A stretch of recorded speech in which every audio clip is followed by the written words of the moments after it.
राधा वल्लभ श्री हरिवंश। श्री भक्तमाल में भगवान के प्रिय भक्तों में से श्री जाम्बवान जी। ऋक्षराज जाम्बवान जी ब्रह्मा जी के अंशावतार हैं। एक रूप से सृष्टि करते करते ही दूसरे रूप से भगवान की आराधना, सेवा एवं सहायता की जा सके, इसी भाव से वे जाम्बवान के रूप में अवतीर्ण हुए थे। ऋक्ष के रूप में अवतीर्ण होने का कारण यह था कि उन्होंने रावण को वर दे दिया था कि उसकी मृत्यु नर वानर आदि के अतिरिक्त किसी देव आदि से न हो। अब इसी रूप में रहकर राम जी की सहायता पहुंचाई जा सकती थी। जब भगवान विष्णु ने वामन का अवतार धारण कर बल की यज्ञशाला में गमन किया और संकल्प लेने के बाद अपना विराट रूप प्रकट किया, तब इन्होंने उनके त्रिलोकी को नापते नापते इनकी 7 प्रदक्षिणा कर ली। इनके इस अपूर्व शक्ति और साहस को देखकर बड़े बड़े मुनि और देवता इनकी प्रशंसा करने लगे। रामावतार में तो ये मानो भगवान के प्रधानमंत्री ही थे। सीता के अन्वेषण में ये हनुमान जी के साथ थे और जब समुद्र पार जाने की किसी की हिम्मत ना पड़े तब इन्होंने हनुमान जी को उनकी शक्ति का स्मरण कराया और लंका में जाकर क्या करना चाहिए इस विषय में सम्मति दी। समय समय पर सलाह देने के अलावा ये लड़ते भी थे और लंका के युद्ध में इन्होंने बड़े बड़े राक्षसों का संहार किया।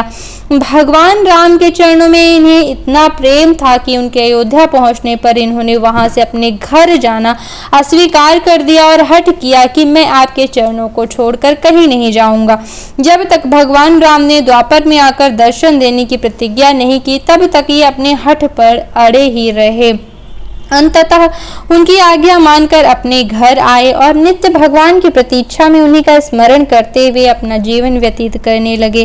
द्वापर युग में श्री कृष्ण अवतार हुआ। उस समय द्वारका के एक यदुवंशी सत्राजित ने सूर्य की उपासना कर स्यमंतक मणि प्राप्त की। एक दिन स्यमंतक मणि को पहनकर उसका छोटा भाई प्रसेन जंगल में गया हुआ था।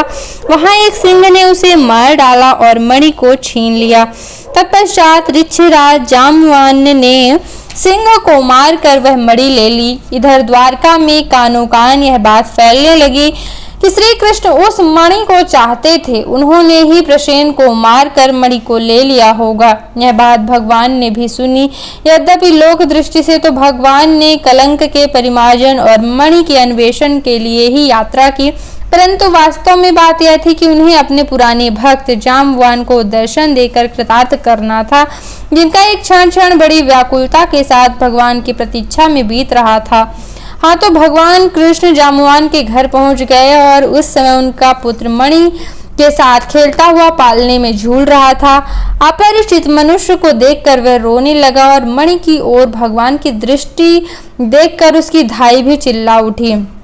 जाम्बवान आए, भगवान के स्वरूप में वे नहीं पहचान सके। भगवान की कुछ लीला ही ऐसी थी। दोनों में बड़ा घमासान युद्ध हुआ।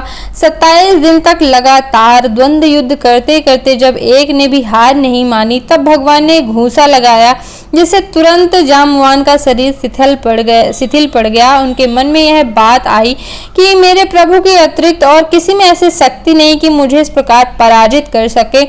यह भावना उठते ही देखते हैं तो उनके सामने धनुष बाणधारी भगवान रामचंद्र खड़े हैं। उन्होंने अपने इष्ट देव को साष्टांग नमस्कार करके स्तुति की, षोडशोपचार पूजा की और उपहार स्वरूप उस मणि के साथ अपनी कन्या जाम्बवती का समर्पण कर दिया और इस प्रकार अपने जीवन और अपने सर्वस्व को भगवान के चरणों में चढ़ाकर जीवन का सच्चा लाभ लिया। वास्तव में प्रभु के चरणों में ही समर्पित हो जाना इस जीवन का परम और चरम लक्ष्य है। बोलो राधा वल्लभ लाल की जय, श्री हरिवंश महाप्रभु की जय, गुरुदेव की जय, सब संतन की जय हो। कल हम श्री सुखदेव जी के विषय में पढ़ेंगे। आज यहीं पर विश्राम।